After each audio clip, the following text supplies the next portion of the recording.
So we're going to go ahead and get started. Like I said, I'll keep letting folks in. Please stay on mute so that we can go through this process efficiently as possible. My name is Ricky Pleasant. I'm the financial advisor with the Cincinnati Minority Business Assistance Center. I'm really excited to have all of you all here. Like I said, we are expected to have over 60 people join us for this info session today. And so, what we are going to do here is first off, thank CPS and the purchasing um, uh, office with spending time with us to discuss how to do business with CPS. I think it's really important that we have these direct and transparent conversations because there are opportunities available here in the city that everybody needs to be aware of. And so we want to make sure that everybody can put their best foot forward when it comes to positioning themselves to be able to have opportunities with some of our larger companies in the city, such as CPS. The goal of this session I just went over is so you all can be aware of how to work with CPS. A brief overview of what we're going to do. We're going to review CPS site. We are also going to do a RFP review, look at some upcoming bids and opportunities that CPS has, and then we're going to have an extended Q&A. So please put your questions in the Q&A section there at the bottom so I'll be able to track them. We are going to do Q&A at the end. So in the meantime, once we get to that point, take as many notes as you possibly can, because it's going to be a lot of stuff and a lot of information that's going to be shared with you over the next hour, a little over an hour. And we want to make sure that you are prepared to ask the questions that need to be asked. And we'll cover those towards the end of the info session. Mics will be cut off. Please keep your mic off so that the team from CPS can go through their presentation as efficiently as possible. And like I said, questions will be able to be answered at the end. I will be tracking those Q&A. So as they come in, that's how the questions will be asked. Once we get the Q&A and get through all the questions that are on the Q&A, we will open it up to where your microphone will be available to ask questions directly. So please stay till the end for that. So in the meantime, I want to go ahead and dive right in, and I want to introduce Ms. Trina Levins, the CPS Purchasing Director. So the floor is yours. Hi everyone. Thank you for joining us today. My team and I, we are excited to be able to do this session with you. We have great information to give you. We're excited about all the questions, and if questions that we cannot answer at this time, we will definitely get back with you. We are real sure to do that. So what I'm going to do is I'm going to start off with just sharing my screen, and what we're going to do is most of our sessions are going to be spent on our website because that's where you will actually be doing. Can everyone see my screen? Virtual info session doing business with CPS? No. No. Okay. No.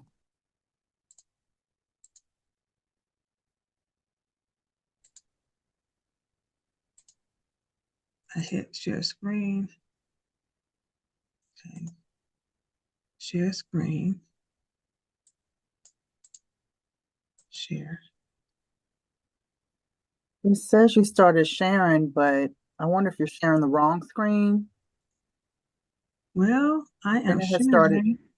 It says Trina has started screen sharing. Yes. But it's blank. Pull up the web since it's on the website. This is Deborah. Can Ricky pull up the website and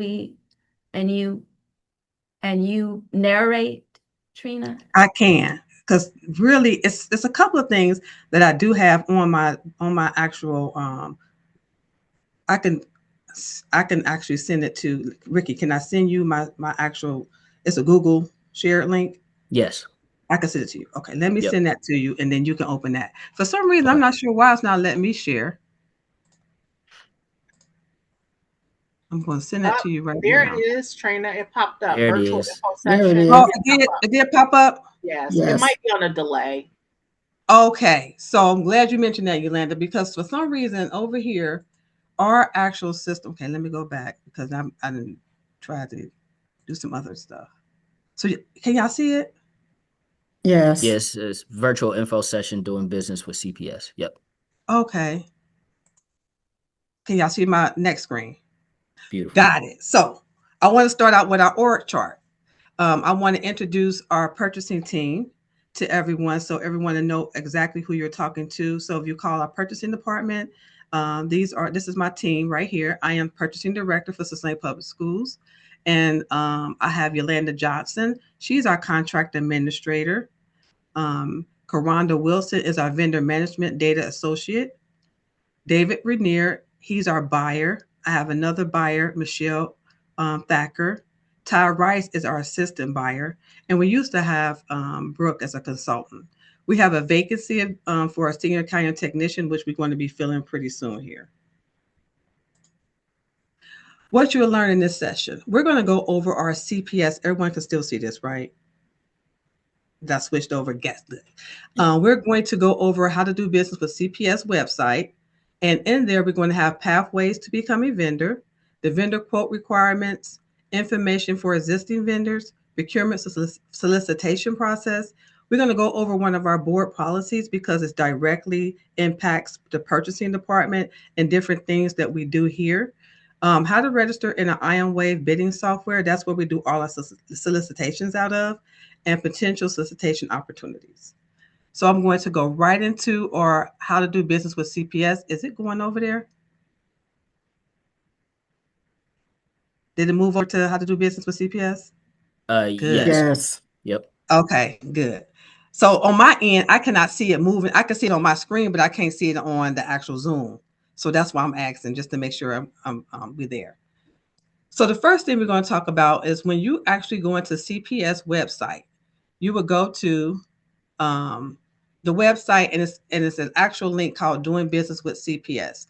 And when you go to Doing Business with CPS, this actual link will show these different tabs: vendor quote requirements, pathways to become vendors. This is a new website that we just created, actually, because I want to make sure that when you go onto our website for Doing Business with CPS, you will see exactly pathways to become a vendor, vendor quote requirements, because when you're giving quotes to CPS, there's different things that we on the purchasing side need to see for compliance.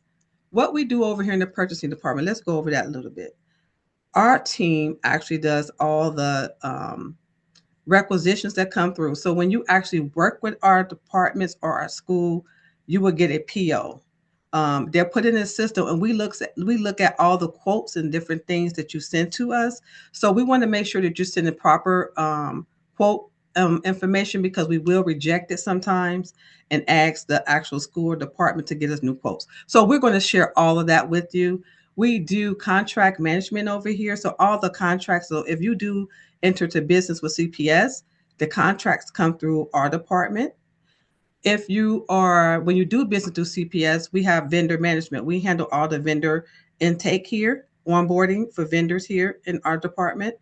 We also do right now the PNC credit card procurement. We do the RFPs and bidding solicitations for the district as well. So that's what we're going to go over. And in here, we also have our diverse inclusion, local hiring initiative, board policies. And these are all links that you just drop down, and it just shows you exactly what's under there.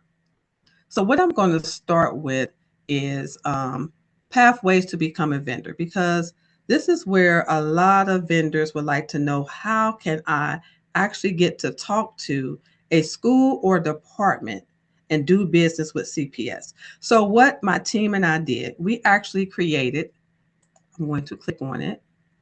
We created a actual page that you will go to. It's say pathways to become a vendor. And it gives you a little bit of information, and then you just click on join us. When you click join us, it's going to come up with a page. This comment is a little slow. That will give you pathways. It's 3 pathways to become a vendor with CPS. The first pathway, we are CPS vendor opportunity. And in this pathway, it has the pathway, the purpose of this particular pathway. We have step-by-step instructions on what to do in this particular pathway and vendor outcomes. So we're going to go over the first one, CPS vendor opportunity. So this is actual form that you will fill out your information. Complete the CPS vendor opportunity form. It will ask you to provide details about your company, products, and services. CPS purchasing will review your information to determine alignment with district needs. So when you put your information on this form, my team and I will go through it and we'll send it out to the different departments that actually handle that information for you. And then your information will be kept on file for future opportunities with CPS. So for that form, we actually take that form and we will reach out to my other directors that we have in other departments and schools and see if they could actually do services with you. The second pathway is actually reaching out yourself. So we actually put in here school links, the list of schools and list of departments, so you can actually know who you're talking to at each school and location. So if you have a business that you would like to pitch to them and consultants or things like that, you can actually use these links to reach out to the schools. A CPS school department submits a vendor request to the purchasing to review. So what happens? The reason why we put this information under here is once you reach out to a school or department and that school department say, yes, I would like to do business with you. The first thing that they'll do is actually go into our internal website for Business Plus, and they will request a vendor for you to become a vendor. That's very, very important. Even though when our schools and departments ask you to become, yes, I need your services. Yes, I would like. You have to have a purchase order. In order to get a purchase order, you have to become a vendor and register in our our Payment Works onboarding system. So I'm gonna run you through these steps. So once you reach out to the CPS school or department, the school or department will submit a vendor request to the purchasing department to review. And once it's approved, you will receive an email invitation from Payment Works to begin onboarding process. That's very, very important. So even if a school department say, yes, I want to do business with you, but if they do not do the proper steps to get the registration in, if you're a new vendor. Now, if you already existing vendor in the system, they are able to go in and create a purchase order off your registration as a new vendor. Now, because the Payment Works is a new system, we are actually asking any vendors that's in our database now, we're going to send you out an invitation and you have to send it back to us because we're trying to gather all new up-to-date data. But complete all required sections in the Payment Works, including W-9, insurance certificates, and banking details. And after you're successfully vetted and approved, you'll receive a CPS ID number confirming you are active in the CPS system. Vendors cannot provide services without a district valid PO, purchase order. So this is what I'm trying to explain. For this pathway here, we have to make sure in all pathways, if you're doing business with Cincinnati Public Schools, you need a purchase order. And the way you get a purchase order is by the school or department initiating the request to us. If you're a new vendor, then they have to put something in the system, our Business Plus system, and you will receive a purchase order. I just want to stress that to you because a lot of vendors, they will start work and will not have a purchase order and they will not get paid. And then they'll call purchasing or they'll try to call AP and reach out to the school, but the school has to put in a purchase order first. So if anyone reach out to you, you reach out to the school department, you say yes, and they say yes, I would like to do business with you. Please, please, please make sure that they give you a PO. You tell them, I need a PO. I cannot start working with you without a PO. The third pathway is our bidding system. This is where we do all our solicitations. So, in order for you to bid on any of our upcoming potential RFPs or bids, you will have to register in our IronWave e-bidding platform. And you register into the e-bidding platform. You select your commodities that matter, goods or services. And please, I know some vendors, you like to select all categories, but if you would just narrow it down, what you're going to do is receive every solicitation that we have that's out there that may not even fit you, but narrowing it down in that process will help us also ensure that we're actually receiving the information that when we do our RFPs and solicitation, that they're coming back to us properly. You receive a notification, open solicitations that match your profile. Submit your bid or proposal quote online through IronWave. So whenever you see something out there, and I'm going to show you, or I'm going to go back to our actual doing business with CPS website. I'm going to go through that and show you where those bids are held. When you see a bid that you would like to be part of, oh, yes, I can do this. I want to make sure I put my bid in. You will have to go into IronWave's bidding software to do that. And if awarded, you'll receive an email invitation from PaymentWorks to begin onboarding process. Again, everything leads back to the onboarding process. Or if you are already a vendor, they would actually do a requisition PO, and then you would get a PO in your possession before you actually start doing work. I cannot stress that. I do not want vendors to do work and then do not have payments coming to you when your work is complete. If you're doing contracts and you're doing services in the beginning of the school year and you know you're supposed to get a check throughout the time of the service, we want to make sure that's happening for you. So make sure you get a PO before starting any services with us. And I'm stressing it because that's exactly what we're saying down here. There is a link here, memo to vendors, because this is actually coming from our treasurer. We have a lot of vendors that work with our schools department that have issues with not receiving the PO and not getting paid. We want to make sure that does not happen. So I'm not going to go through reading all of this stuff because I got so much other information to give you, but I really wanted to start here because these are the three pathways that you can take to start to become a vendor with CPS. And are we going to do questions in between, or are we going to do everything at the end, Ricky? So we'll hold questions. We'll let you do the Okay. presentation, and And then we'll do people are putting their questions in Q&A. Okay, So good. please continue to put your questions in Q&A, and they will be answered once we get finished with the presentation. Okay. I'm gonna go back to doing business. Did it switch back to doing business with CPS? Yes. Okay, good. And those are the three pathways. The next I'm going to show you is up here. I'm going to go to the top.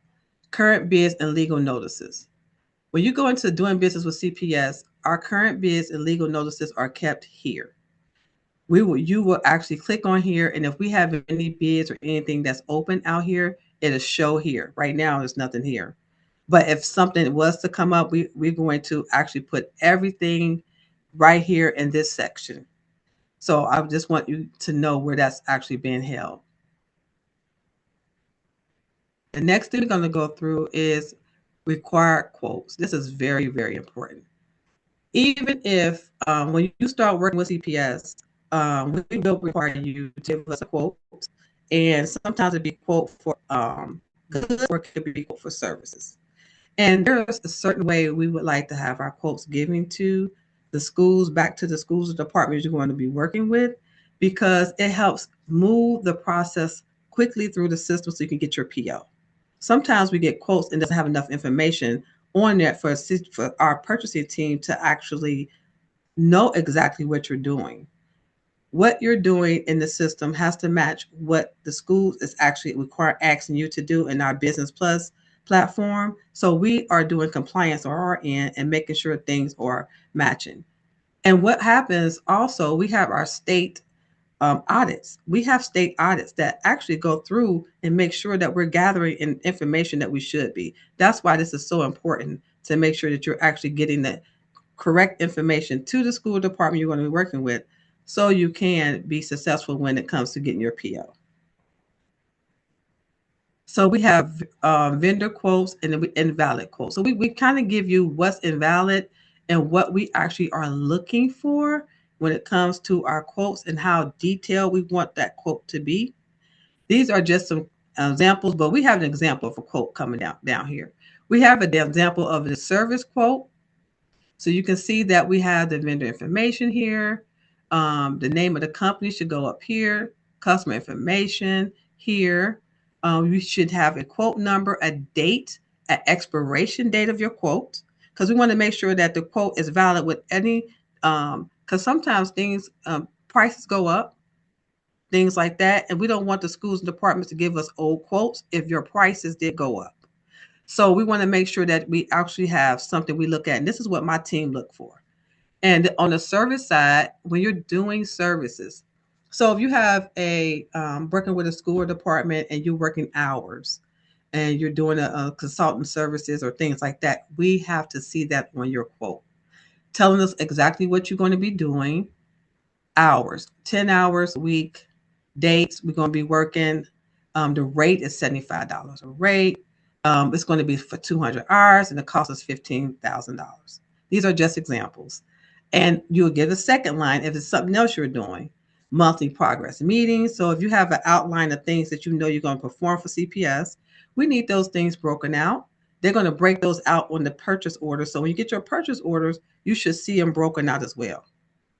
And then it also gives us, again, we need to know we're going to do this once a month. This is going to cost $250. We're going to have 6 of these meetings. We want this detail of work because my contract administrator, depending on most of our services, will require a true contract with CPS. And she cannot write a contract if everything is not there for her to write it with. And then it holds up the process. We can't get you started.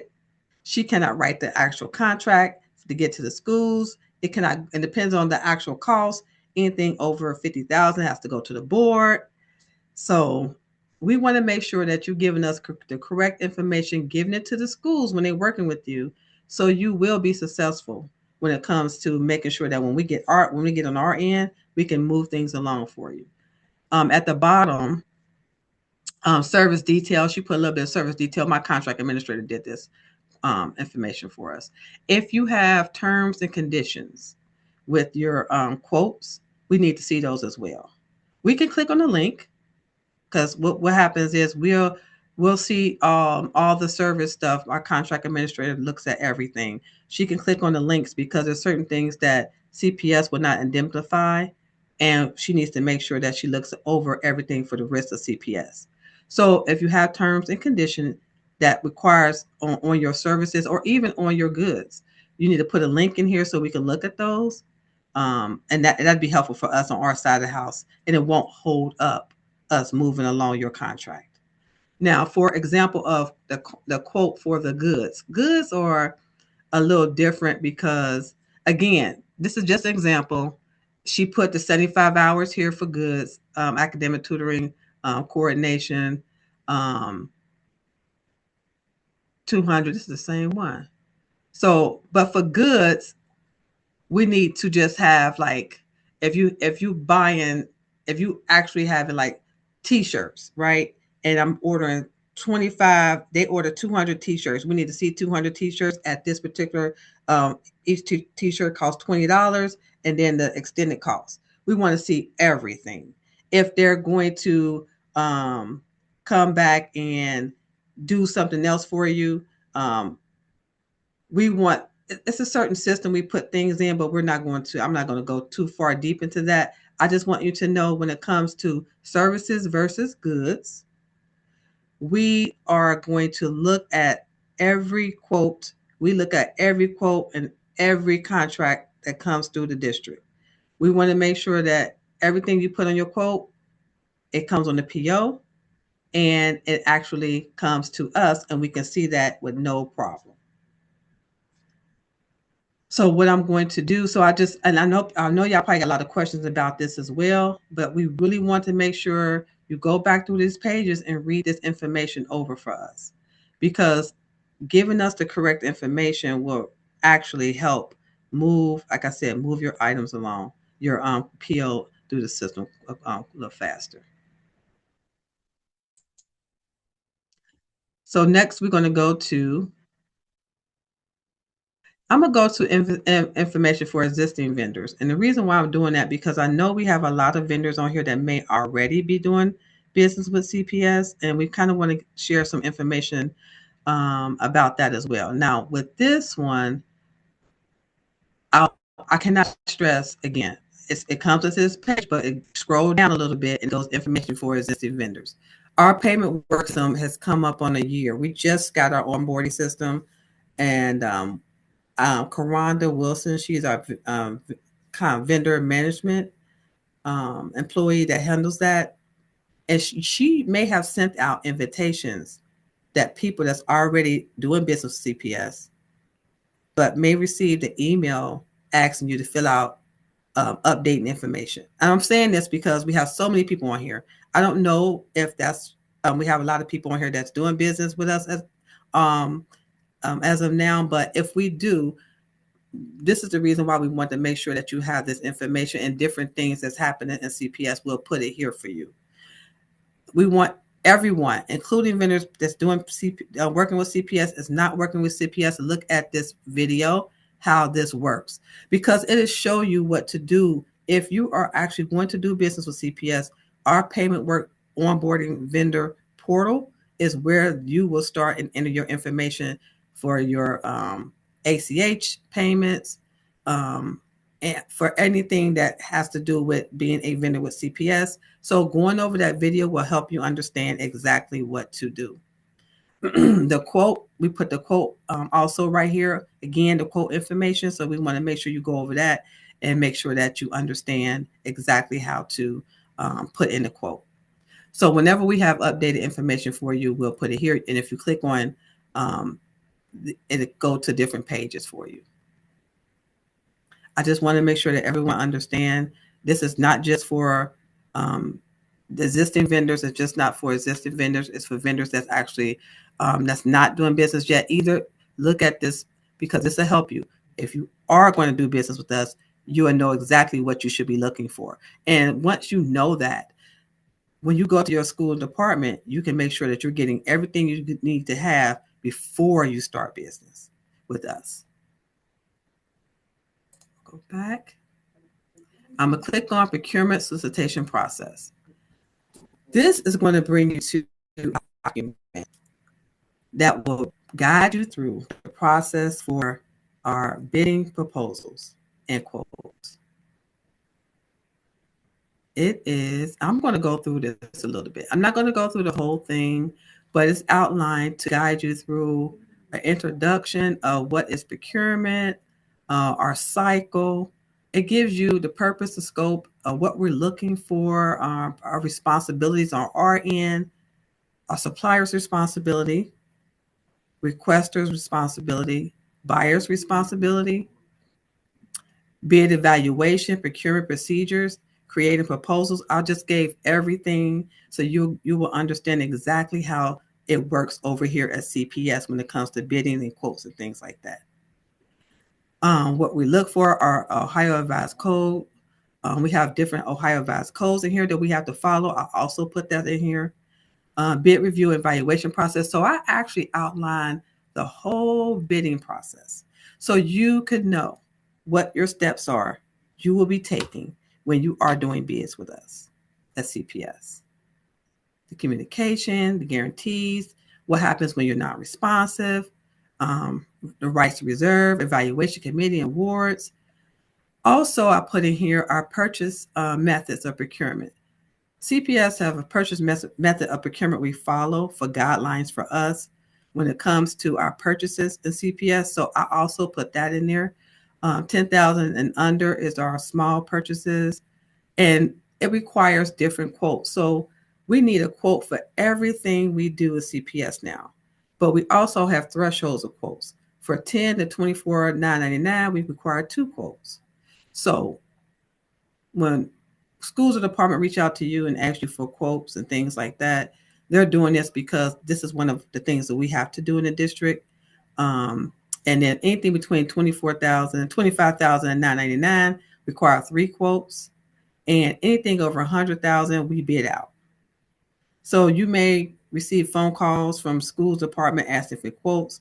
And this is the reason why, because we have to have so many quotes and it has to be added into our system in order for our schools departments to get things through and be looked at for compliance on my side of the house.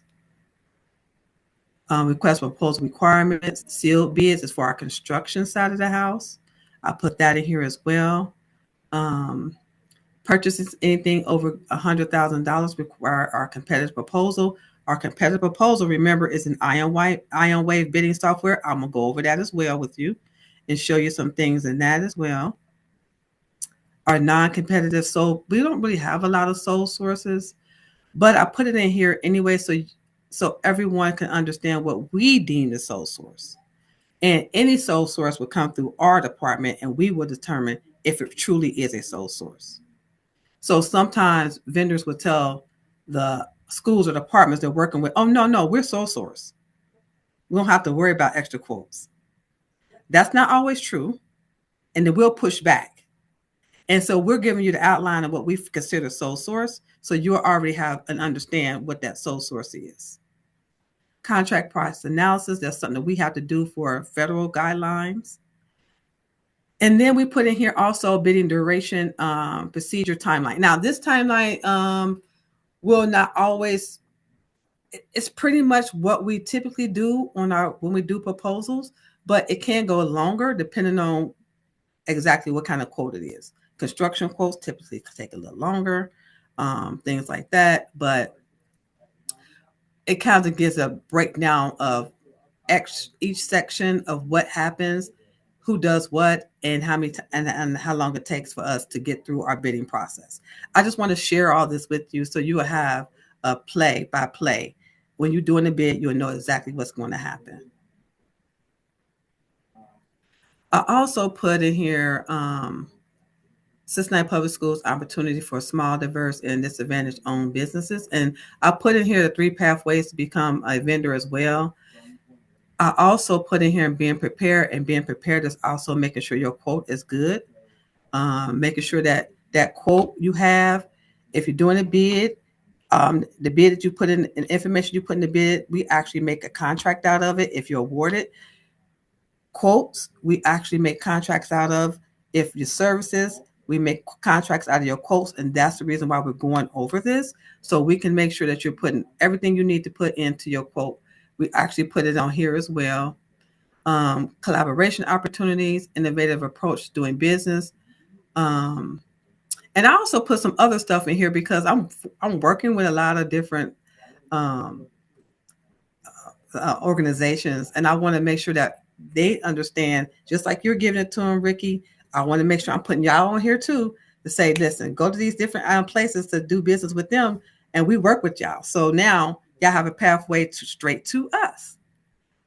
We talk about our purchase orders. Our purchase orders are very important. That's the only way you can get paid is purchase orders.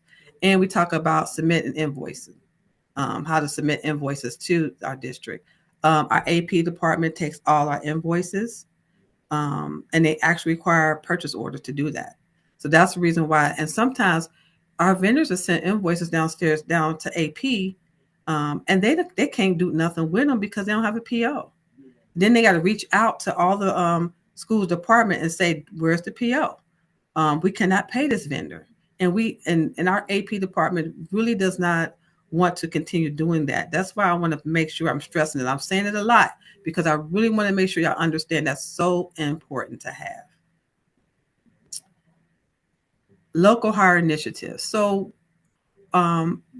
myself and my contract administrator, and not my contract administrator, vendor administrator, and my chief, we look at where do we actually do business with local businesses. So now we have a guideline that we follow for local businesses. You have to be within 250 miles of CPS, actually the CPS center, or footprint to become considered a local vendor. And then when you bid, there are points you will get depending on where you are inside that footprint of 250 square miles.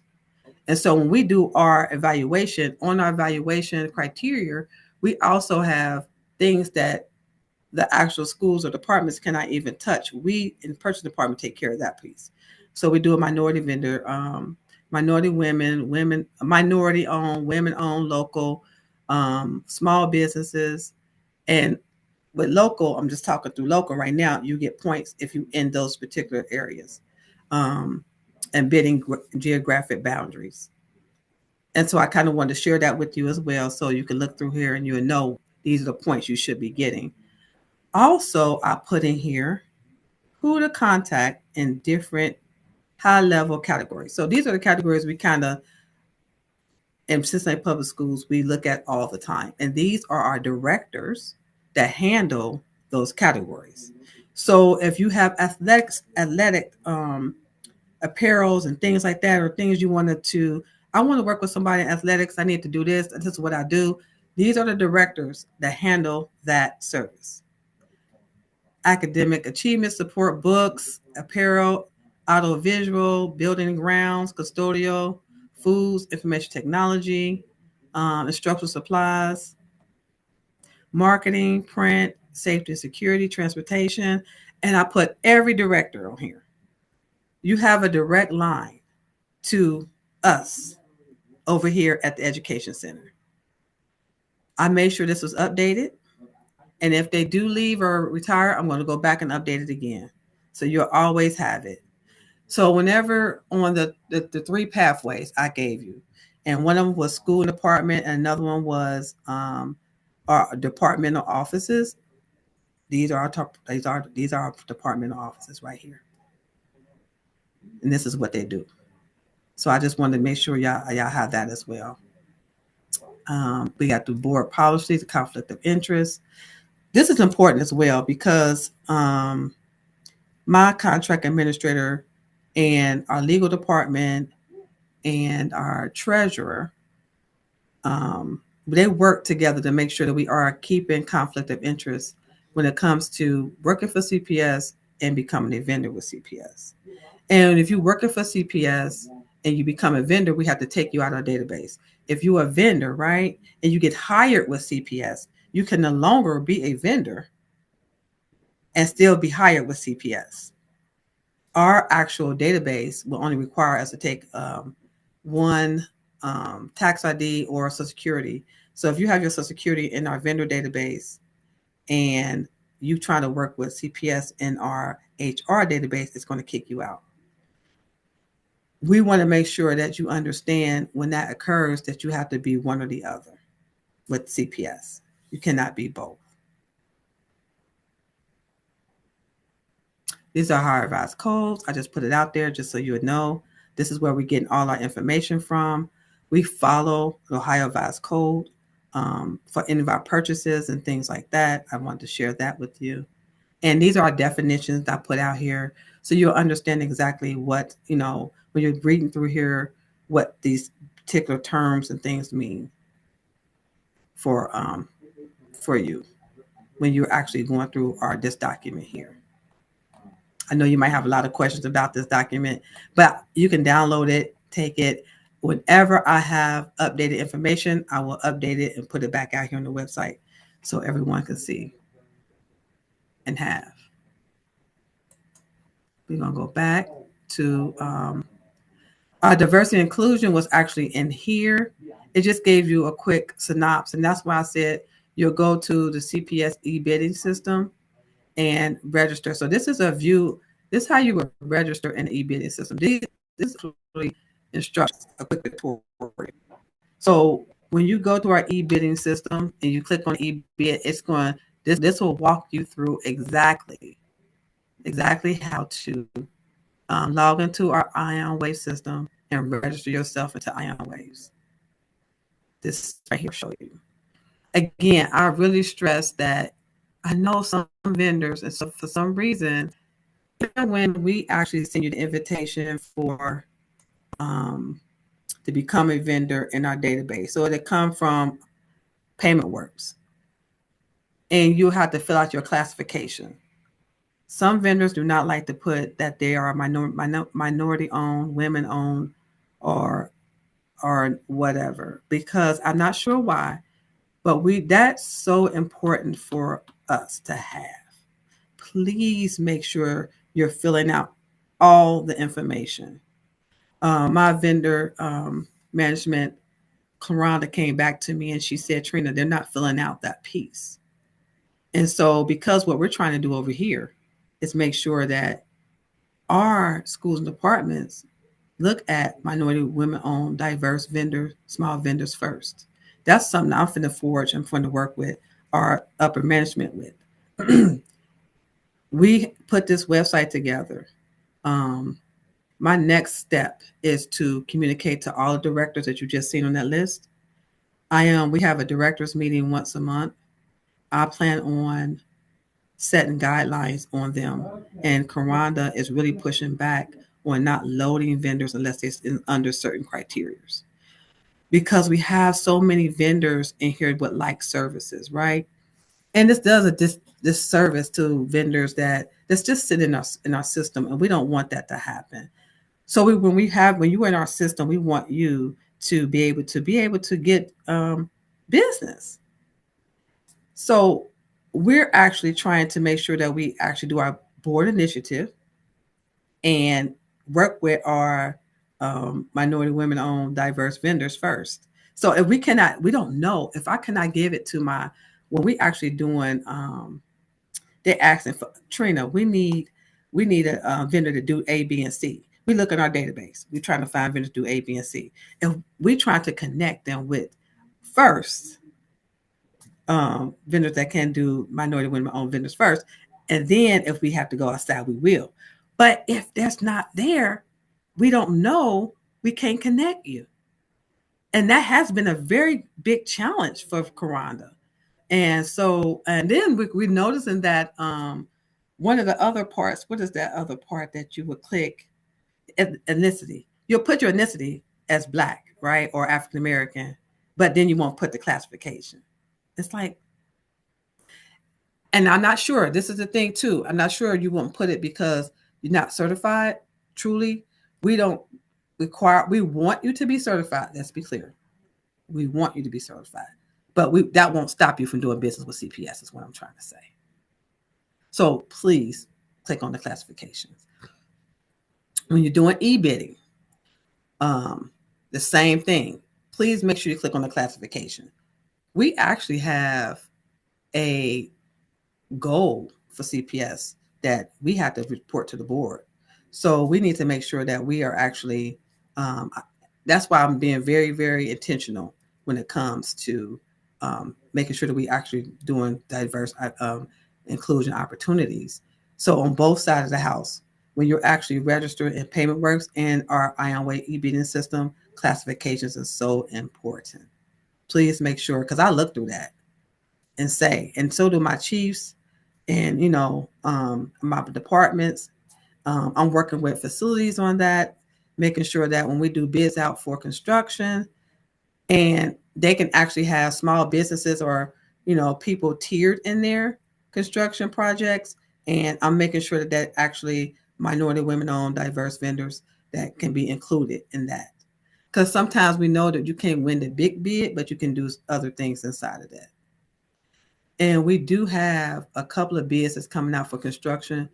So please go back on our website later in about a few weeks and look for that, because we do have some bids coming out for construction for sure. I'm going to show you potential bidding, but I'm just thinking about some bids. I know that I'm working with one of my buyers on a few of them that's going to be coming out real soon. I want you guys to look at. So make sure you register in IONways, please, please, please. That's so important. Our local initiative, like I mentioned before, we have a local initiative in 250 square miles radius for us. Board policies. So our board policy, our purchasing goods and services board policy. I'm gonna click on it because I really want to go into it a little bit. It didn't go to the board doc. Can y'all see it? Okay. Some of the things that we have to make sure that our purchasing team is doing. So on this purchasing goods and services, which is our actual aligned directly to the purchasing department. Non-discriminatory in employment practices is on here. The local initiative is on here. Contracted with locally minority-owned, women-owned, disadvantaged small business enterprises on here.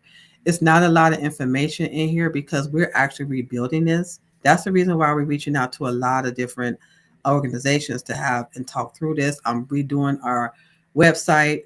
I am going to put more information into this to be able to be more stronger for our district when I'm actually talking to our district and making sure that they actually going and looking at our board initiatives, because that's important to say, listen, we have a board initiative for this. And so I'm very vocal about saying that to our schools and departments. Termination of lowest responsible bidder and awards. This is so important to know when you become and looking to do work with CPS. Look at the board, look at our board policies. And I'm not just saying the purchasing policies either. If you have other policies out here, that's very important to look at as well. This is what we have to do for lowest responsible bidder, awarding points and tiers. Like I mentioned before, is here. This is our board policy. I just wanted to stress that this is nothing that just CPS, that purchasing is kind of like just making up. We really have to do our due diligence in this area. Again, we have goals. We have Ohio Revised Code that's requiring us to do this. So we really are very intentional about this. That's why I wanted to share with this board policies with you. And on here, I'm gonna move over back to doing business. There's other board policies: a conflict of interest, vendor relation board policy, cooperative purchasing. So some vendors may be under cooperatives. We actually can work with cooperatives. So that's another way of getting into working with different different companies and organizations and things like that. Think about a cooperative agreement as well. Resource links. This is for our small business advantages, and then local resources as scores and CPS terms and conditions. These are our terms and conditions. Look at our terms and conditions. Our terms and condition goes out with every PO you receive. That's important. We put the terms and conditions around the website. Look it over. Make sure it aligns with what you do for your business. That's important. Look at our terms and conditions. So now what I'm going to do is go back to the slide, because I'm going to go back and show you our, do I want to go to potential? Yeah, I'm going to go to potential solicitation opportunities. We actually did a, let me see if that's bring it. Oh, it's still coming up. We did a trifold of information. And on here, I want to show you, I can actually give this to Ricky to pass out to you guys too. This is just information that we actually, when we go to our vendor, like if we're invited to go to sit at a table and we can talk to vendors, we bring this information. We bring cards with us and different things, but this our potential solicitation that's coming up in 2026. So departments that's going to be part of the solicitation process is, these are the departments. Remember, I gave you out the departments. I gave you out each head, who's actually over those departments, and goods and services that's going to be potential. Or, and why I say potential, because it has to be in their budget. These are actually goods and services that we identified here in our department that we know the contracts are up. They have to do something. So we know that something has to happen through the bidding process because of the amount of money, or or they may not do it at all. That's why I say potential. But 9 times out of 10, it will happen, especially with our therapy, food vending items, tutoring service. Those things are something we do at Cincinnati Public Schools to make sure our kids are successful. So music, supplies, and repair. These are, we know, we start our bidding processes really in January. We start looking at schools and departments that need to bid. Our purchasing team will work with, we pull our contracts, and my team will go and talk to those particular departments about their contracts and different their needs and what their needs are. We identified these are the ones that we looked and said these are up. We need to make sure that they actually look at them. And under some of these like resource coordinators, that's a lot of vendors. That's just not one particular contract. So when you bid under resource coordinator, just give you an example, they're going to select a lot of vendors to do that work, not just one. Just for OT, PT, we select a lot of vendors to do that work because we have so many different schools that we need a lot of services. So sometimes it's just not one vendor being selected and awarded. When we do bids for snow removals, landscaping, we select like 3 or 4 because we need them to go to all 67 sites of our properties and do things, right? So when you look at this and it's not a big list, we're not selecting just one vendor. Especially on the custodial side, we select vendors because of how many properties we have and how many school buildings we have and what we have to do in our district. It's never just one vendor. So that's the reason why I'm encouraging you to please register in our IonWave bidding software. And that will actually help with when you're in there, you can get these solicitations. When they come up, you'll know exactly when they're coming up. Make sure you keep your data updated. So another thing we come across is where you put your information in here, and if you moved, your phone number changed, your email changed, but you didn't change it in our system. Or, if you're doing business with Cincinnati Public Schools at the moment and something changed and you didn't tell us, then we cannot give you the proper information. So we want to make sure that you actually go in, update your information, and keep it updated in our systems. That'll help us, and that'll also help you as you try to work through navigating with CPS. This right here is just a QR code for it's actually one of the pathways. The first one where it goes to a link and you put your information in. So I'm just giving it to you in so many different ways just to make sure you have it for yourself. I can go into our bidding software, but what it's going to show you is just my information. But I'm going to show you. I'm going to go into it a little bit just so you can see what our bidding software is. I'll go back to doing business. And on this page, like I mentioned before, is our e-bidding system right here. Everything is moving over, right? As I move through. Okay, good. Right here, so this is me though. This is mine. I said my username password.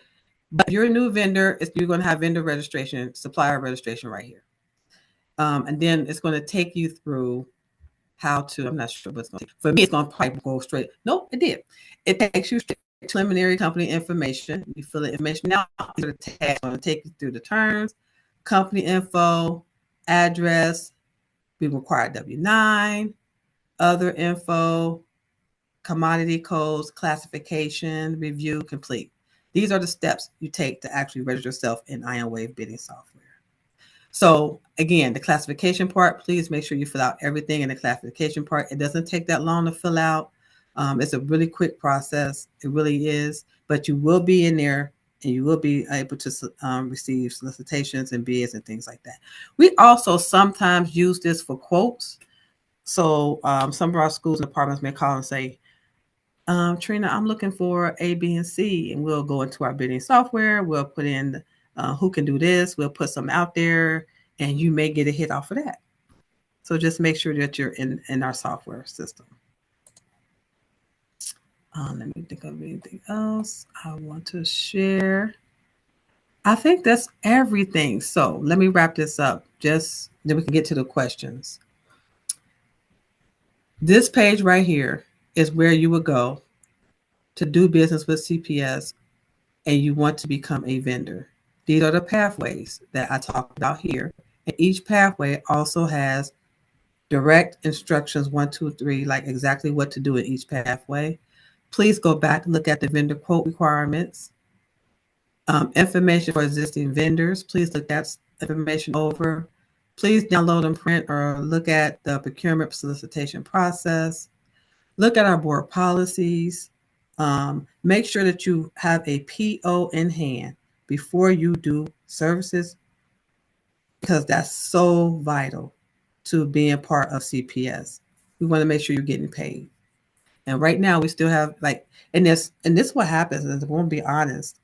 Sometimes you'll say you work with this particular school department, and you might have worked with Miss Crenshaw, making this name up, in this office. Miss Crenshaw, she might have moved to a new area somewhere at CPS, right? Or she may have quit, and then your PO is not done, and so you send the invoice in. AP is looking for the PO, but then Miss Crawford don't work there no more.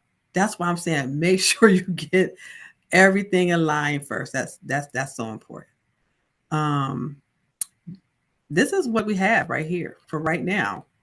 All the different ways, different things I want you guys to look at and know in order to do business with CPS. So I hope this is helpful information for you. And I am very open, and my team is open for any questions, anything that y'all might have or want to ask me. I'm, Yeah. I'm open to answer. I'll jump in and start Okay. reading the questions off.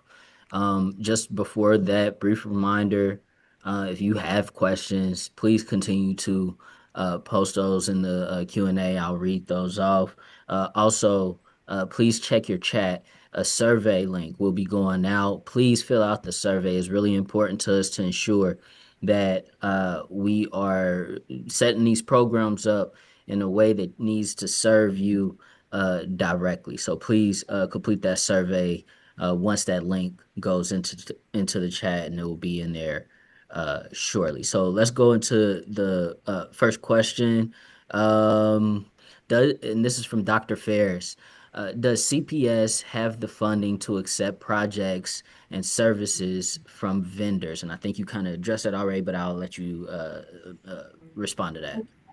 So we are a decentralized district. That means each one of our departments and schools have their own funds they take care of, right? We may have, for instance, for me, I need to possibly do the instructional bid again, instructional services supplies. I handle that bid on my side of the house. So I will put that out to bid because that's what I handle. Now, if someone else in school department, they have their own budget to handle certain things that they need. That's the reason why I gave you their information and gave you a list of schools and departments, because I can't really tell you exactly what they're doing and what they have available in their actual department. But I can give you their names. You can shoot them an email. I receive emails from vendors all the time asking me, can they do a quick, you know, uh, video with me, or can they meet with me? Sometimes I do it because I'm like, oh shoot, you know what? I do need that. I didn't even know I needed that. I send stuff to my contract administrator and I say, look at this. Look what came through on this. Let's look at this. Let's call them up. I do that all the time. So that's why I'm giving you that information. So send it to them. You never know. I can't say they don't have the funds because, like I said, we are decentralized. They have their own funding on what they projects they want to do and what they have, and then we have our own funding up here as well. There's certain projects we have to do. I have instructional supplies. I have to have vendors for that, and we actually navigate that to that one vendor to do our supplies and stuff too. There's certain things that we and our purchasing department handle for the whole entire district, but each school and department also still has their own budget.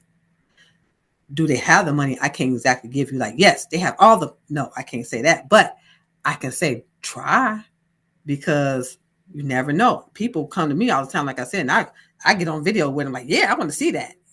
That's a good, and I may do business with them. I have done business with them off of seeing things. So I encourage that.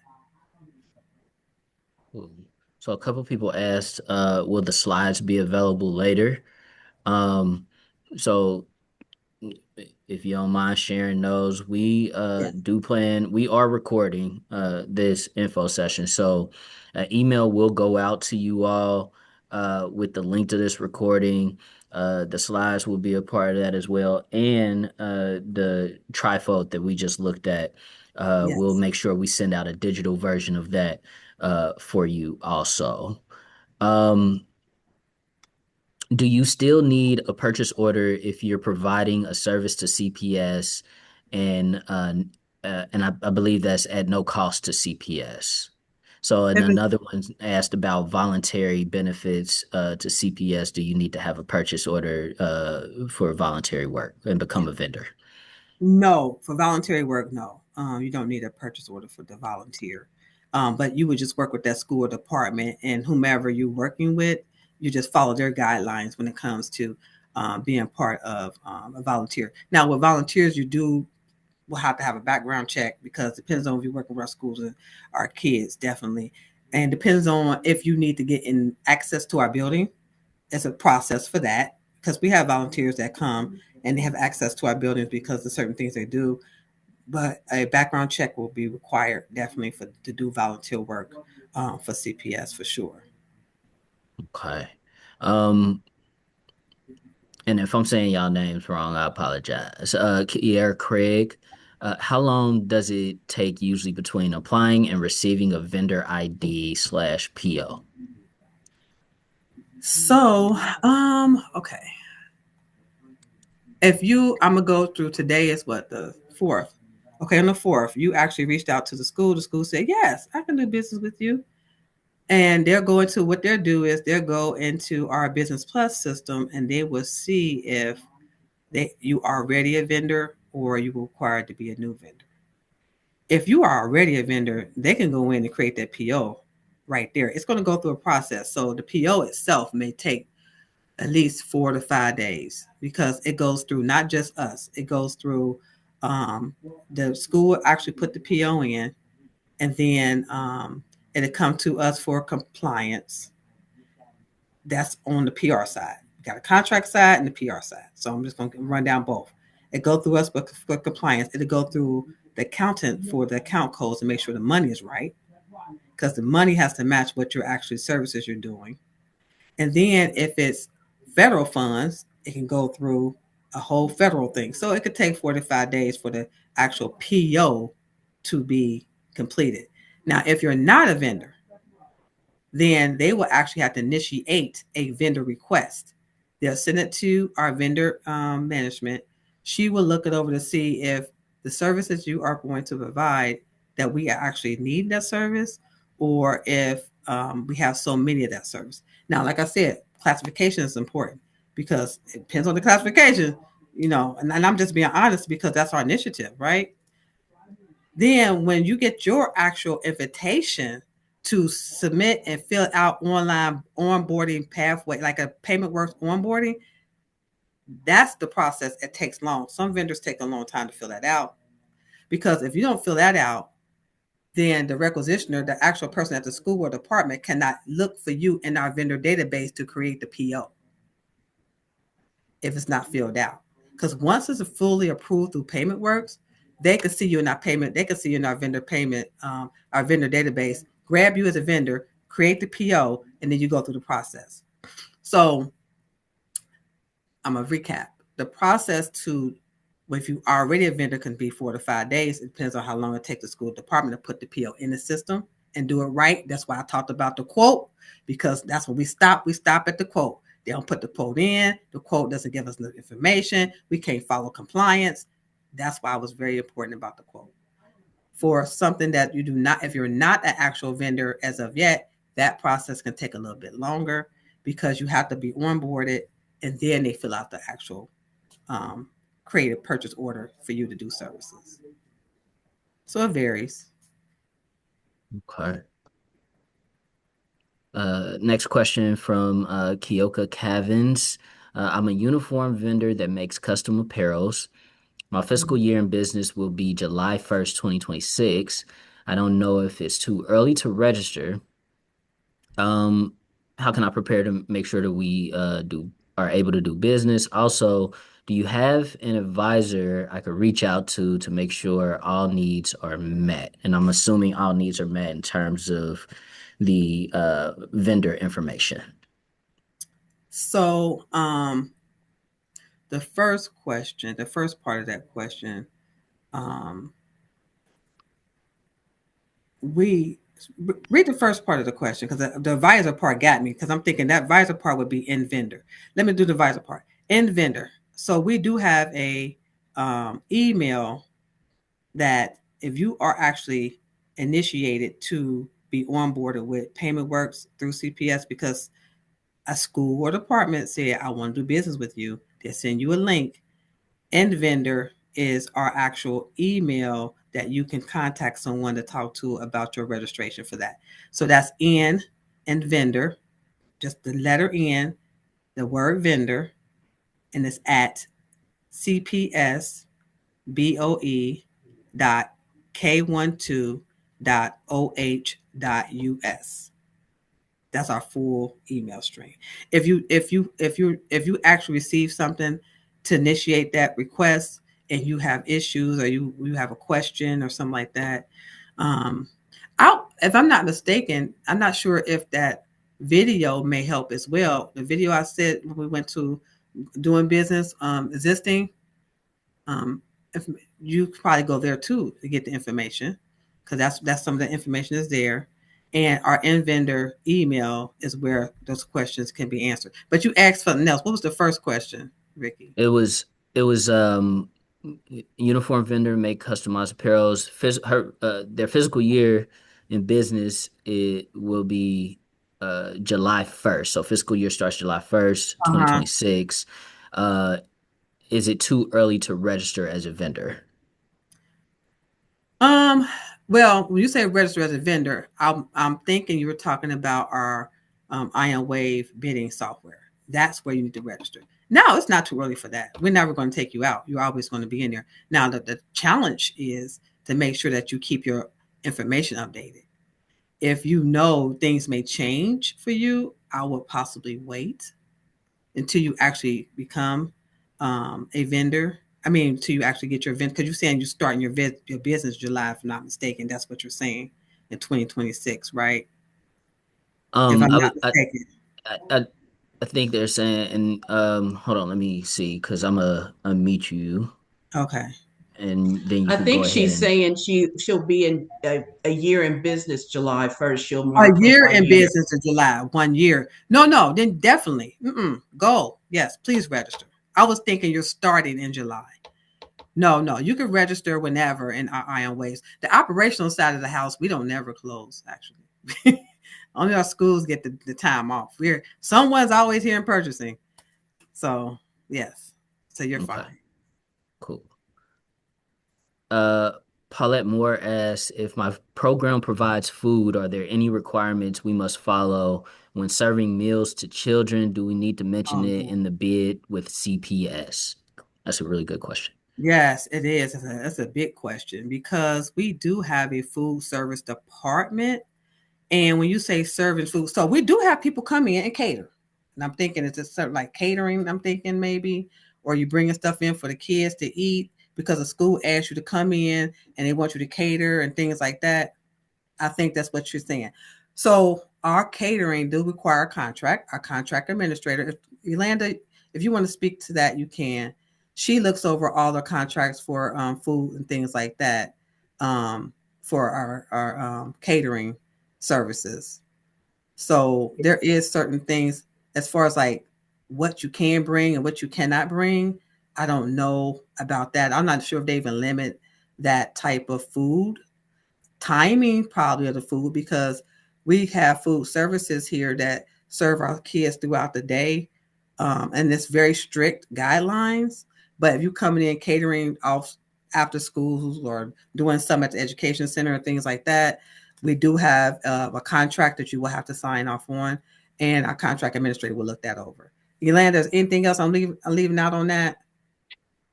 If they are serving food to children, it's best to work directly with dining services because there are restrictions on what children can have when servicing during school hours. Right. After school hours, there's a different just regular catering. If you're catering for adults, at CPS, there's just a catering agreement, and you need to have a business license, and you also need to have insurance. Okay. Thank you, Uh, Linda. Charles asked, what are the points used for if within the 250 miles of CPS? So when we actually doing our bids and we're looking over the bidding, who bid. So we can have like 10 bids out there. Once the bid closes, my buyers will go in and look to see what the actual bidders or responses are, and they'll see what they put down as their actual responses, and they'll get extra points. So there is evaluation criteria. There are different percentages or points added when we adding up our actual bids in Ion Wave. And depending on if you're minority women owned or if you're minor, you'll get 5 extra points. And that goes towards you getting awarded the bid. So your bid may come up higher because you have these additional points added to your bid versus someone else. Now, I want to be very clear to say that you still need to make sure you can do the services. When we do our evaluations here, we do give extra points out because we want to make sure that you have a advantage too to be able to actually be part of this and be able to actually be awarded. But we also want to make sure that you actually can do the services. That's very important here as well. So I just want to stress that. So those extra points are given to you to help. There's a ranking that happens when you bid in Ion Wave, and you get extra points for being women-owned, minority, small business, and local. So the local tier that I showed you, if you're closer to the footprint of CPS, you get 4 points, and then it goes down from there. Anything under 25, outside of 25 square miles, gets nothing, but it goes from 4 and goes down to 1. But those are just the decimal points you get when you're bidding. Okay. Uh, Ms. Valeria Swope asked, can companies reach out to those directors directly to let them know about the services you offer? You answered that question, I believe, but if you want to Yes, reiterate. yes, you can. So, I like I said, I actually pass when I receive emails from different vendors. I will pass those emails over to our directors and say, I want you to look at this. And just in case you may not, I don't know, but you may need this. Cause like I said, I can't really tell, I don't know exactly everything they're doing in that department, but I know they do this service in that department. They may need it. Let me pass this on. So I would definitely reach out to them. I get people reaching out to me all the time saying, Trina, can I please have some time with you? I'll do this, do that. And like I said, sometimes I'm like, yeah, because I do need that. And I pass it on to some, like I contact my contract administrator, like, let's look at this. Or I tell my buyers, let's look at this. So you just never know. So definitely contact them. Right.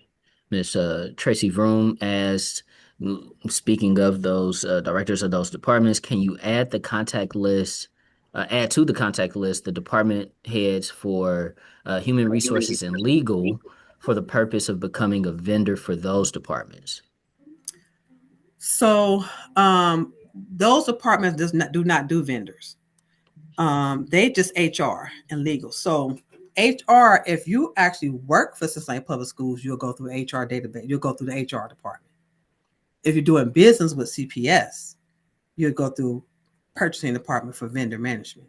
That's two separate. Those are two separate things. So if you're working for a CPS, HR takes care of that piece. That's So, when you say, and not, oh, I'm sorry, go ahead. go ahead. No, you go ahead because maybe I'm. So, yeah, so because she's a consultant, Mhm. so she consults in HR and Got in legal it. spaces. Um, Yes, do they offer absolutely. those? Okay, Yes. Sorry about that. Absolutely. I can add HR and legal. I sure can. cool. I sure can add that. Actually, I can give that to you. Who's the director over there in HR and in our legal counsel Okay, and before I we'll make update. sure. Yeah, Yep, I and can we'll give it make to you. sure we get that out in the email as well. Absolutely. Tracy has her hand raised up.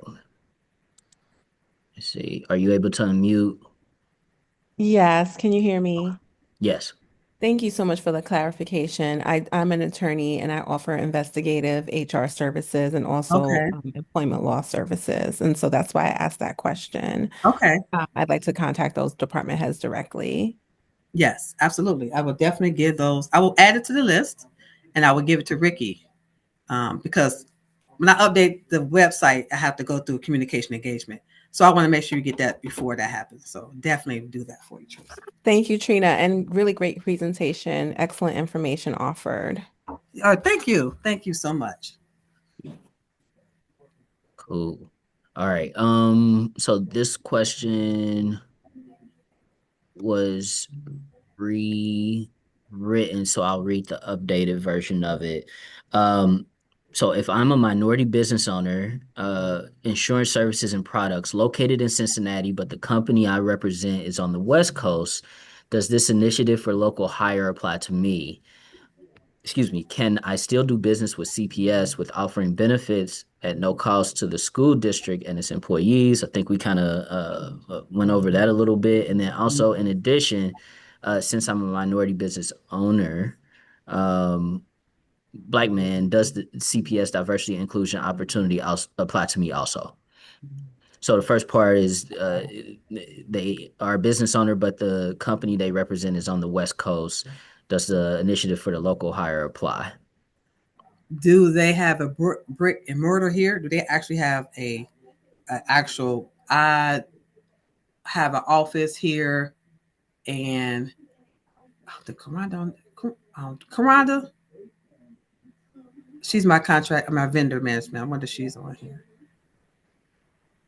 Because if I'm not mistaken, let me check on that. Because if I'm not mistaken, if you have the office is someone else, but you actually have a physical address where you work at here, like you actually have a brick and mortar here. You have, because we do have places where they may be somewhere else, but they have offices here locally here with us. So let me check on that if you will get points for that. I think that was the question, right? Yep. Okay. Okay. Cool. And then in addition, since I'm a minority owned business, black man, does the CPS diversity inclusion opportunity also apply to me also? Do you own the company? Okay. He owns the company, right? Well, I think he represents the company that's on the West Coast. If you have to own the company to be considered minority women or minority. Yeah. Okay. It's a whole criteria for minority vendors. And I could put that out there. Maybe I'll put that on my website as well. But you have to own a percentage, 51% of the company to can be checked the box off as minority owned business. Okay. Yeah. Now, Um, in some instances, if I'm for local, if I'm not mistaken, 50% of the company is based here. Let me go back to that because if I'm not mistaken, for my local, let me go back. More than 50% of the full-time employees are residing with the Cincinnati metropolitan area. Like I said, if they here, you know what I'm saying, and they have even though the main business is over on the West Coast, but you have offices here, and you have 50% of full-time employees residing here in our metropolitan area. Yes, you can be considered local. Yeah. okay. Um, Cliff, Fennell, I can answer this one because Mm-hmm. it's pretty direct. Do you have or had opportunities for photographers or videographers? The website will share updated bid opportunities, but you can also speak to previous opportunities that photographers and videographers have had with CPS.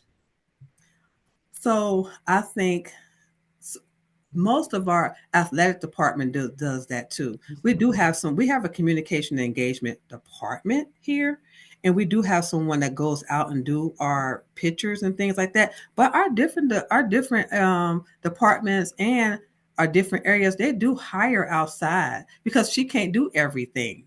Mhm. So I think if I'm not mistaken, like and stop me team, because y'all do look at all the purchase order more than I do. if athletic, doesn't he hire someone like take pictures for our football, basketball? You know what I mean? Because they can't be everywhere. We have hired outside photographers and things like that for us, for CPS. And if I'm not mistaken, they still take pictures for the kids. To the little pictures they take with the kids and things like that. I would try to get in there and just say, um, Mhm. when it's what we're planning on doing. Let me give you a little background what we're planning on doing up here in purchasing. We do plan on looking at our vendors and putting together a bid for things like that. So you can be part of that. You can be um, go out there on Ion Wave and register, and then you can see the bids that's coming out. We are planning on with my contract administrator and Ty. Um, we are planning on. She's my assistant buyer, looking at some of these different services we do, so we can put them in the bid, so people can have an opportunity and not always picking the same ones. Does that make sense? Mhm. And like I said before, we don't always just pick one either. We have this is a huge district. We cannot just have one. we have to have several. And just think about this too. Proms coming up. Different things are coming up. We do have a lot of caterers in our database, but um, like I said, it's hard to see exactly are they minority women business owners, local, if you're not putting your classification. That's very Just important. just to follow up on what Trina was saying, is that our communication and marketing team normally does the marketing for the district, although they do hire other Mhm. photographers to assist them when they have multiple um, projects that they're going on at the same time. So they do hire Mhm. photographers to provide that service. And then, as Trina mentioned, we do have our athletics team, we do have our community and engagement team. So we do have opportunities for photographers to provide services for the district, and that is a contracted for hire service. And then our locals, schools, they also will hire at times when they have events. So it's just a matter of registering through our Ion Wave bidding software and reaching out to those schools and departments for that um, opportunity to be included in those services. Uh, Paulette Moore, and I think this was answered as well, but I still will read it. I'm an independent contractor working from my home in a Cincinnati suburb. Am I permitted to add an out-of-state business address to my CPS bid? Additionally, could you please provide a definition of the neighborhoods included in the Cincinnati metropolitan area? Um, so you can add addresses outside of Cincinnati in our actual Ion Wave bidding software. We don't stop you from adding any addresses you would like to add. Oh, yeah, I put this question through Chat GTP and it didn't. I just realized that it didn't come out right. What Okay. I'm asking is, am I permitted to add a business that is out of state to the RFQ or to the bid in order to do programming with CPS? You can, absolutely. So we have a lot of vendors, and we do business with vendors that's outside of our 250 square foot platform, our square mileage. But the point of the points, when we're actually evaluating the bid is where that will come into play. But we encourage, even if you're out of town, to do that absolutely, because it's not like we won't actually award bids. It's not locally, but we look for local. I'm just really stressing that. But we do have bids that's not local, awarded bids that's not local, that we work with. So it's not like we just work on all local. Sometimes we just can't. It depends on what it is. But we definitely encourage you. We definitely just want you to know our local initiative is here. So we'll kind of look at that first. But I definitely say yes, you can register. Okay. There are no bids and quotes showing right now. How Right. often and when do bids usually open up at CPS? Okay. So like I mentioned before, we're working on 2 construction bids that's going to be coming up real soon, maybe in the next couple of weeks, if not sooner. We have a strategic planning bid that's actually going out tomorrow. That's going back out tomorrow. We put that out and it came back, and the superintendent wanted to put it back out again. So that's going back out tomorrow. That will be on the website. We start looking at contracts. And tell me if I'm wrong, Yolanda and Ty. Around January, our budget for CPS for our treasurer asked the directors to start budgeting around January. We're going to ask them to give us what they need so we can start looking at the RFPs and creating bids around January, because we have to have them in place before July. By June, our last board date, we have to have everything that's going to be anything over that needs to be RFP'd out, bidded out, or whatever needs to be done by June, that June deadline of the last board date in June. So we'll start in January. Actually, they're looking at stuff now. That's the reason why you got this list, because I asked them to pull that now, because we want to start having conversations with our actual directors and schools and whomever's on those lists now, so we can start looking at bids. So around January, around that time, start looking to see. We'll start putting them out there. We have to, because they won't come back in time if we don't. And there's so many. Even though the list look little for right there, that's a lot of work for us because the bidding process takes some time. So we want to get started like around January to make sure that it goes out. So start looking for it around January. Correct. I was just going to reiterate that. Correct. We kind of get a tentative list now, and then after schools and departments, as Trina mentioned, we're decentralized, so they manage their own budget. So once they're working on their budgets in January, we're kind of right with them trying to figure out the RFP processes and the contracts that are needed for those departments at that time. And that's when we try to begin that work, is January, February, as Trina mentioned, to have the RFPs completed and awarded to be board approved in June for any services that need to begin July 1st. Right. Our fiscal year runs from July to June. Yeah. All right. Next question is how does CPS work with registered apprenticeships, or is that something you offer? No, that's great. That's actually in our board policy. So our goods and service board policy that I showed you, we have that. So we have a CTE department. Please let me know. Tell me if I'm wrong, Yolanda and Todd and David and Michelle. Michael Turner, he is the manager or director over that actual area. And we do apprenticeship. We look for apprenticeships. Absolutely. I'm so excited. Yeah. I don't. Can you hear Yes. me? Yes, we can. I just want to talk and say a little bit about it. We were the first Mhm. ever in the state that does uh, tax law and business advisory. And we're a registered apprenticeship here in Ohio. Mhm. And we're a minority-owned, black-owned firm. And Mhm. so if you can make that connection, that would be awesome. Yep. I'm for ask Michael Turner about that now. It's Mike, right? Yolanda and Ty and David. It's Mike, right? Yes. Correct. And Okay. he works also with the college and career department too. So that will He go should hand in hand with do that that. too, right? College and career. Hmm. Over college and career. Okay. Okay. I'll put him on our thing as well for apprenticeship. And that's actually in our board policy. We have, yeah, that's what we need to do.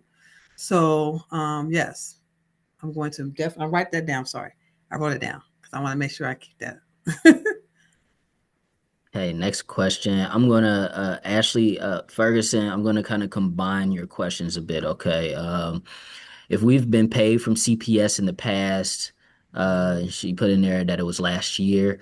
Are we Okay. already in the purchasing system, and how can we check? And then she mentioned, I'm an author. Are there bids for books, or does it make sense to make appeals to individual schools? And I think you all answered that again. But the first Yeah. question is, How she get are to they yeah. already in the purchasing system, and how can they check? So what I do is one of my buyers, Michelle, Yes. could you please could you take her name, get her name for us, Ricky, and we can go offline and help you. Because we can look in the system and see if we got a PO. All right. Thanks, Ricky. We'll follow up. Well, I'll follow up. Thank you. You're on mute. I think Ricky, we can't hear you. Oh, and please, Ashley, can you give them your name now to make sure that like, is it correct on the screen? Yeah, it's correct on the screen. Ashley Aya Ferguson. And then my business name is Copy and Content Boutique. So it could be under either one of those. Ricky, can you get offline? Can you get her direct number and I can follow up with her and get more information? Yeah, for sure. I'll send Thank you, you. I believe you registered with your email, Ashley, so we'll make sure that we get a contact happening through there, okay? Okay, thank you so much. You're welcome. Look, we making it happen on here, y'all, I'm telling okay? you, You're not gonna yes, get let's this do nowhere else, okay? it. All right. Michelle, it is under Um, copy and content. You looked it up, Yolanda? Gotcha. It is under copy and content. Yeah. Okay, wonderful. Thank you so much. cool. We'll still get those emails and those connections Yeah. out there. Um, Same question here again. How can you verify that you've already become a vendor with CPS? So do you have you done work for CPS already? You started work? The Oh, this is from I'm sorry, Elizabeth Rojas for Rojas Design. um No, And I feel have free to not. there you go. Hi, okay. I'm sorry. That's okay. I have not. I filled out, I think I have established that I am in the vendor database. I didn't know how it works to specify that you're a local person. Does that just show up because of your address? Because I'm in CPS's school district, and I work kind of in the construction and design field. So I do consulting and interior design. So I don't know if I'm showing up on your end. I was just wondering how I could see if I show up. Um, I'll have one of my buyers, Landa or Ty, can someone look and make sure to see if she's showing up in our vendor database? But let me clarify that the vendor database is where we will put you in there if you're actually going to be doing business. If someone said, yes, I want to do business with you, they get all your information, you will be sent a link, or you if you previously already was in our database, we're gonna look to see if you're in our database for sure. And if you need to update anything, um, initiation. So Payment Works, our contract, vendor management will send out an email to you to register into our Payment Works system, which is a new system that we want you to onboard yourself to get all the updated information. So we're going to take the first step is to make sure to see if you're even in the system first, to see if you're active. So I'll have one of my team members look that up. They're probably looking that up as we speak. And then we can go from there because we can have a discussion offline about it. Okay, great. Thank you so much. You're I'm welcome. sorry, would she be in there as Elizabeth Rojas? Yes, I think I am in here. I kind of noodled around and found that I'm in the Ion procurement. Is that it? Mm-hmm. Okay, Ion Wave, the Oh, bidding software. Okay. Una. Una? Una, Yeah. yes, Ion Wave, yes. So that's all the bidding software. So that'd be Michelle or David or Delanda. So yeah, they Yes, can. Elizabeth, let's talk offline because I have questions about your account in Business Plus. Okay, thank you. So, okay. All right. Um, So, anonymous question came in about if you're trying to become a vendor for voluntary benefits, do you need to have a purchase order? The answer to that question was no, No. you do not. How does it work if the product and service are no cost to the district, if our services and products are paid for by the employees, if they choose to enroll like AFLAC, how do we get in the room with CPS? And they reiterated that CPS does not pay for anything. Right. What kind of service is it? I'm assuming that it is, if you are the person that asked that question, please feel free to unmute and pop in. I'm assuming if they mention AFLAC, there'll be some type of insurance. Because we do have, it has to be our HR benefits department, and we do have, we have Aflacs here. That's why I'm thinking like, yep, that could happen because they do have services that they offer employees, right? That we can take advantage of.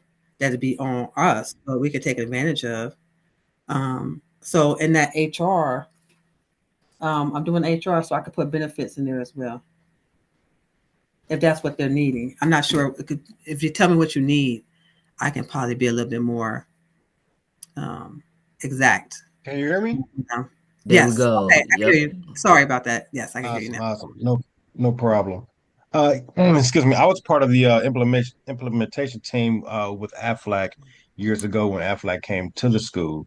But Yes. now I'm no longer with AFLAC. However, I do work with uh, other vendors that Mhm. provide voluntary benefits, and I was working with someone.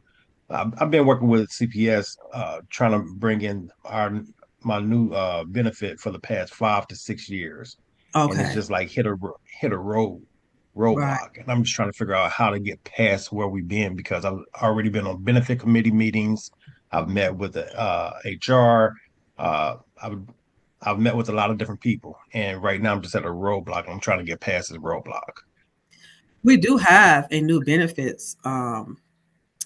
She just started maybe a month or maybe 3 months ago. She's brand new to the district. She just got hired as a benefits director of benefits, uh, a manager. I can give you her information and see if and this is and what I want to say is I know there are a lot of vendors on here that might want to do business CPS, and it depends on the need. I don't know what type of services that you're actually can provide, but there is a need base for us here.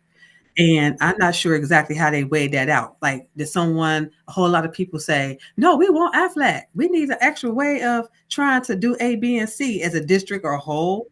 Did our unions, because we are union based here, did our unions come out and say, we want to make sure our benefits look like A, B, and C? And that's times of 10 that happened because we union, right? We negotiate that. But I'm going to put our new HR director, I mean benefits director on here and give it to you, Mr. Tapler. Yes. Okay. And then I'll let you speak with her because she may tell you, you know what, this is a need for us that we need. People have been saying they need this. This is something they've been talking about. She's being brand new, you know what I'm saying? She can probably help you navigate those waters when it comes I to. appreciate that. I appreciate that because I originally uh, reached out to the uh, treasurer, Mhm. and then I was redirected to uh, someone else, and I'm just not saying the names of the people, but I was Right. redirected to someone else, and then they put me into touch with someone else, and me and this person were talking Right. for about 5 or 6 years, and met with them multiple times, met with the benefit committee a couple Oh, of yeah. times, and people were interested. However, again, you said it's a union, and that's where I'm hit the road. Yeah. The So you might have to ask those type of questions, like how can you navigate that with the union? You know, how can you get in front of the Absolutely, union? I don't know. absolutely. I just put it out there, but you may want to talk to her and see how she handles that because with our benefits, we are union. Um, every area pretty much in our district is union, so she will have to work with them to make sure our benefits align to what we actually are negotiating. Absolutely. I appreciate that because I'm already working with several school districts around here, including North Collegeville and Mount Healthy. We work Okay. with the city of Cincinnati, and I just want to be able to give back to the school district that made me who I am today. So thank I you. know that's right. Thank you. Yes. Yes. I will definitely do that. I wrote it down. I'm gonna give all this And stuff to you, Ricky, and you can okay. just make sure. Okay. Yeah, and we'll make sure I'll reiterate this again. We'll make sure that you, because we have your email addresses since you registered, we'll make sure we get this information out to you all, so that you'll be able to do what you need to do with it. We only have a few questions left. I Okay. can answer this one real quick. On a cleaning business, will CPS need my services? Probably. Tarsiel. So yeah, be on the lookout. Yes. And we will, like I said, we will have this um, info session recorded, so you can go back and hear what Trina discussed earlier in terms of the processes, so you can make sure that you're following along to view when bids pop up and make sure that you're registered properly. Yes. Um, and thank for everybody that wrote so many positive and good notes about this info session. Thank you all for attending. It wouldn't have gotten done without you, and we're excited to be able to share Yes. these opportunities with you. Amber Young asked, "What are the compliance requirements and steps needed for a vendor to receive payments or submit quotes through school-approved systems like Payworks when working with post-secondary students, trades, including those 17 years or older?" So I'll ask that again. So yeah, ask that again. Okay. I have it. What are the compliance requirements and steps needed for vendors to receive payments or submit quotes through school approved systems like Payworks when working with post-secondary students? I'm not fully understanding the question. So Delanda or Todd, Michelle, David, do y'all understand pay Are you work? saying payment works? Yeah, Yeah. he's Are talking you about talking about payment our work. onboarding Yeah. system? Yeah. Yes. And Amber, if you want to jump in Yes, to Amber. clarify, please do. Feel free.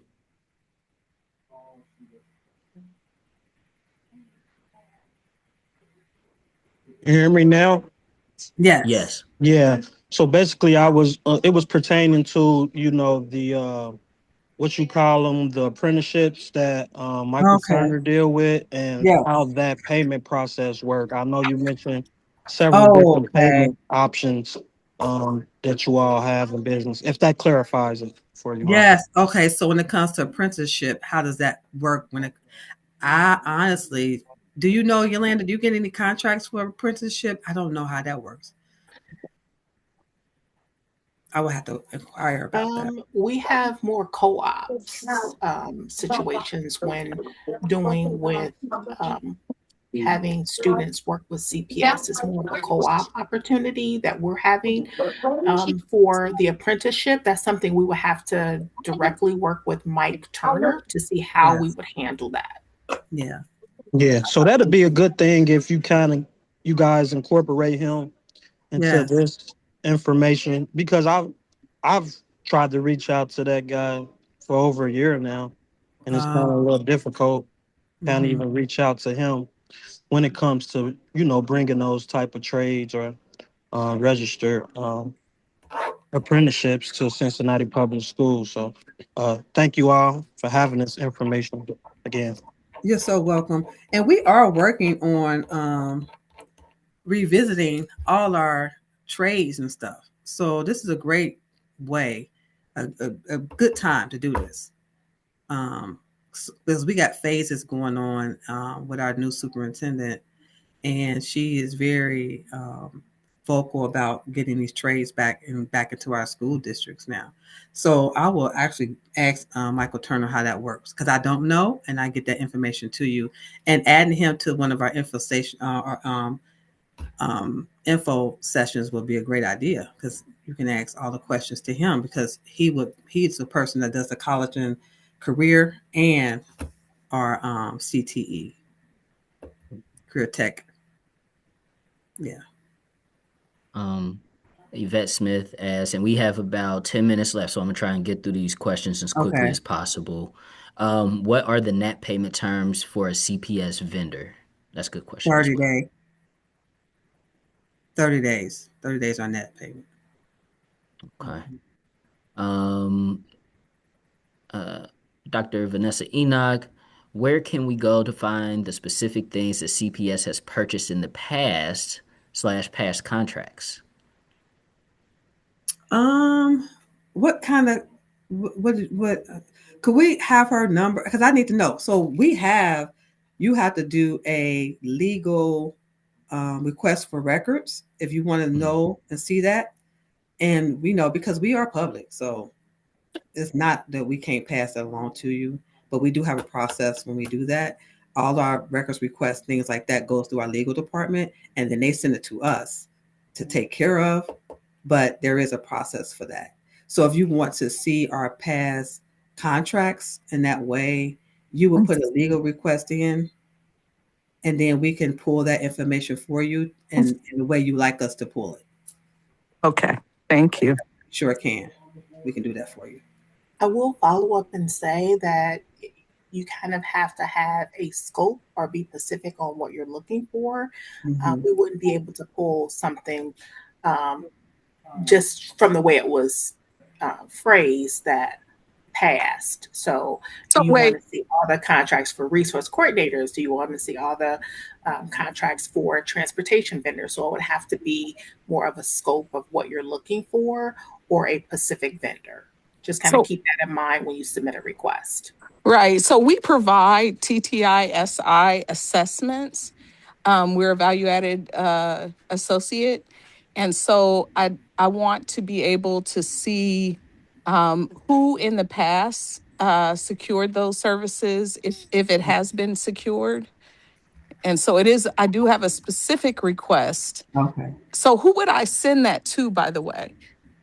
I'm going to give legal's information to Ricky, and Okay. it'll be illegal. It'll be legal. Okay. Dan Okay. Dan Horn is our legal counsel here, Okay.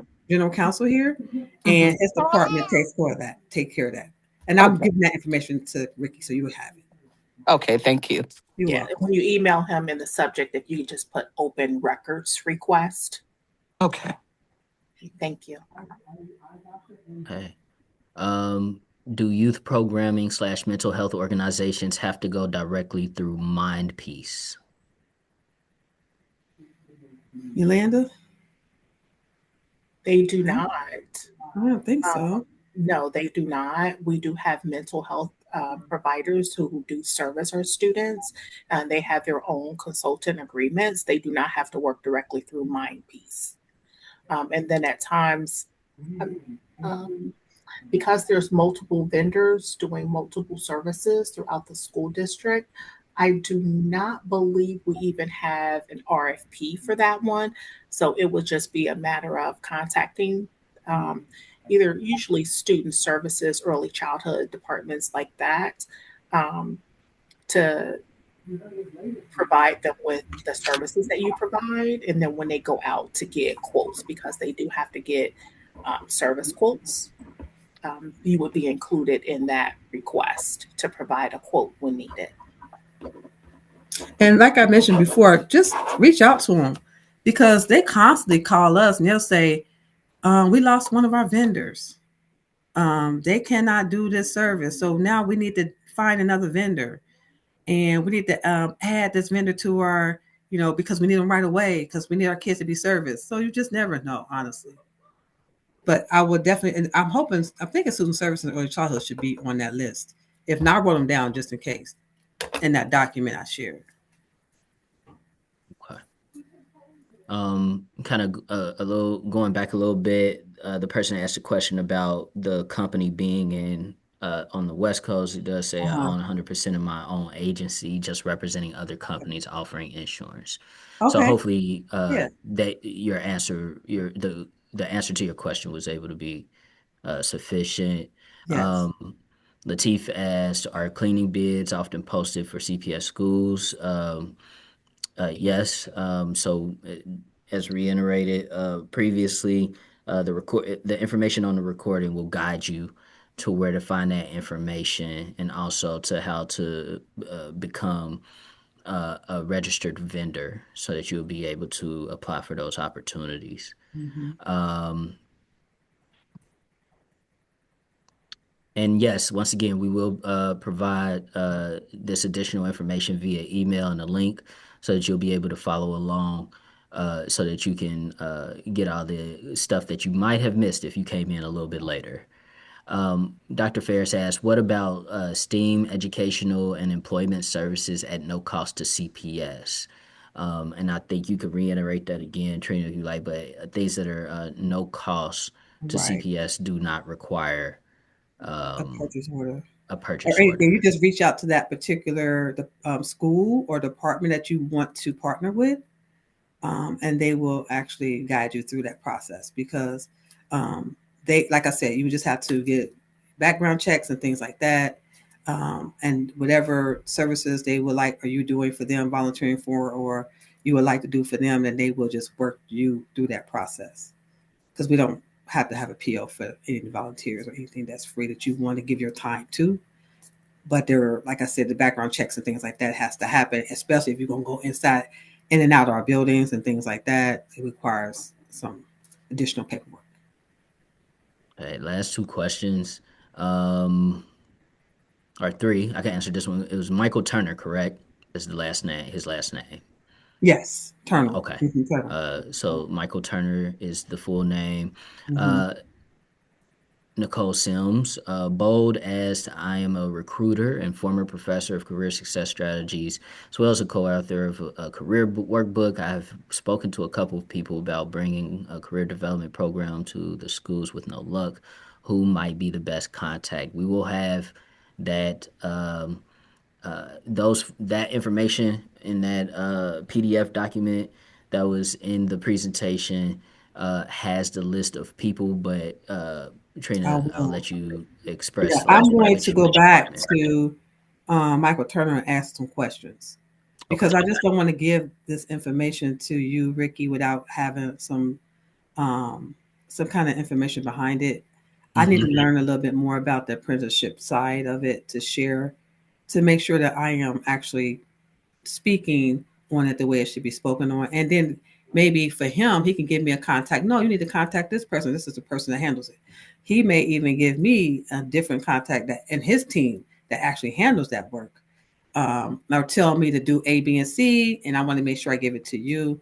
So, and those ramps. So, for that question you just asked, it sounds like it might still fall under Michael Turner, but I'm going to ask him some questions about that before I give it to you, Ricky, to share out.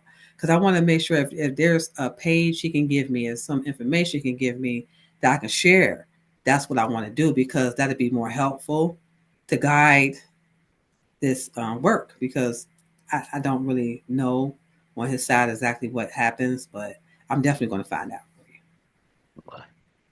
And then the last question from Maya Emerson: can past employees register as a vendor? Yes, if you're no longer an employee here at Cincinnati Public Schools, you absolutely can register yourself as a vendor. Absolutely. Awesome. So to Trina and her team, really appreciate you all for doing this. I think this was a good use of these 2 hours, right? Yeah. We got a lot of questions asked and answered. Like I said, I'll reiterate this. An email will go out to you all. We have your emails because you registered with this additional information. Hopefully, before the end of this week, that'll give Trina some time to ask some Yeah. questions and get everything over to us so that we can get this out to you. This was a recorded info session, so you will be able to get a link to the recording. Also, please fill out the survey. Copy and paste that survey link. It is in the chat. You should be able to have access to it. Please complete that survey for us. It helps out the Minority Business Assistance Center here at the African American Chamber of Commerce be able to provide more programming like this for you. We need your insight to in order to do that. And I just wanted to leave you all with a couple of things. This shows how transparent CPS is being when it comes to these types of opportunities for small business owners. So please take that in consideration as you go through this process and begin to seek out these opportunities. You have some time to get your stuff registered and situated because these opportunities will make themselves available coming in January. So you want to be prepared. If you are not an MBAC client, on that form, on the survey, it will kind of walk you through the process of how to do that. There, you can come here to get certified, or get help to become certified through the state, and also work with me directly when it comes to your finances for your business, be that finding funding opportunities or just being in the know about where you are financially. So it's really important that you do that for your business as well. And also, CPS is showing a commitment to diversity, equity, and inclusion in a time where that seems to be waning. So, I also think it's really important that this happens for our client base here in the city because we need reassurances that these major corporations and businesses here in our city are advocating to have more diverse pool of opportunities. So we really appreciate you all for attending. We have a hand up from Yvette. You can go ahead and unmute if you like.